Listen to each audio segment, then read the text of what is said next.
Miss হবে না আপনার পছন্দের টিভি শো। দেখুন জি5 অ্যাপে একদম ফ্রি। ওই দেখো ডাইনিং টেবিলে পড়াশোনা করতে করতে ঘুমিয়ে পড়েছে, দেখো। মা তোমার ছোট মেয়েকে বলো ও যেন আজ থেকে আমার ঘরে বসে পড়াশোনা করে। না, এখানে এখানে বসে বসে পড়াশোনা করে কি হচ্ছে? সেই তো ঘুমিয়ে পড়ছে, কি লাভ তাতে? কিছুই তো হচ্ছে না।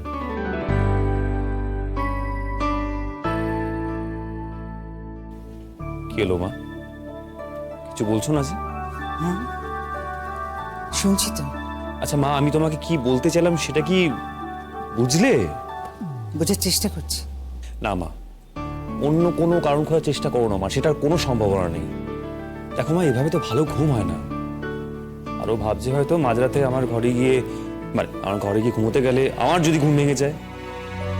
দেখো মা, এইভাবে বসে বসে তো ঘুম হয় না, অসুস্থ হয়ে পড়বে তো। আফটার মা, আমি তো একজন ডক্টর, আমি তোর ভালোই চাই।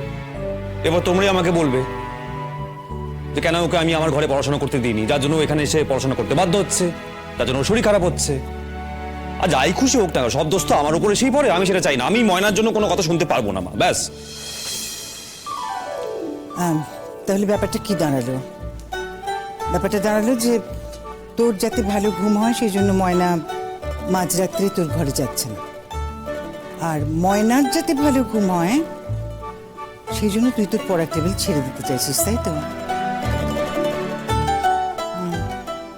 কমন ব্যাপার আছে কিন্তু একটা।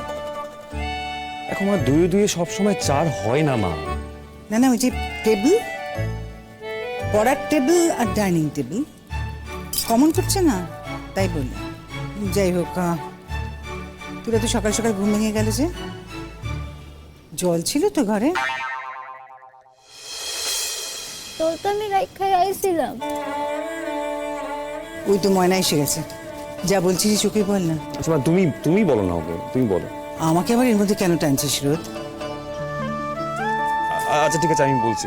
এই শোনো, আজ থেকে তুমি আমার ঘরে বসেই পড়াশোনা করবে, এখানে আসতে হবে না, আর এটাই ফাইনাল, ঠিক আছে? আচ্ছা, আমি কিন্তু পেশা নই, আমি মানুষ। মানে হঠাৎ এই কথা কেন? তো আর কি কমু, আলো ছাড়া তো আমি পড়তে পারুম না, আর আলো জ্বাললে তো আপনার ঘুম হইব না।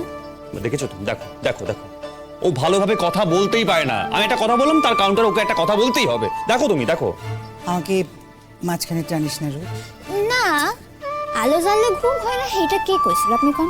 শোনো, ঘরে টেবিল ল্যাম্প আছে, ওটা জ্বালিয়ে পড়াশোনা করবে, হয়েছে?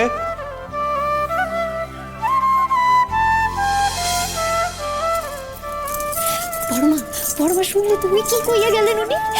উনি টেবিল ব্যবহার করতে কইলেন, উনি টেবিল ল্যাম্প জ্বালাইয়া পড়াশোনা করতে কইলেন। বড়মা শুনলে তুমি? শুনেছি তো ময়না, আজ একটা দিন চলে গেল,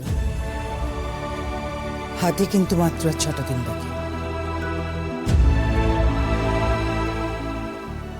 আজ সকালবেলা আবার গুঞ্জা দিয়ে আইছিল নাকি? কপাল, আজ আমি কার জন্মদিন করুম আবার?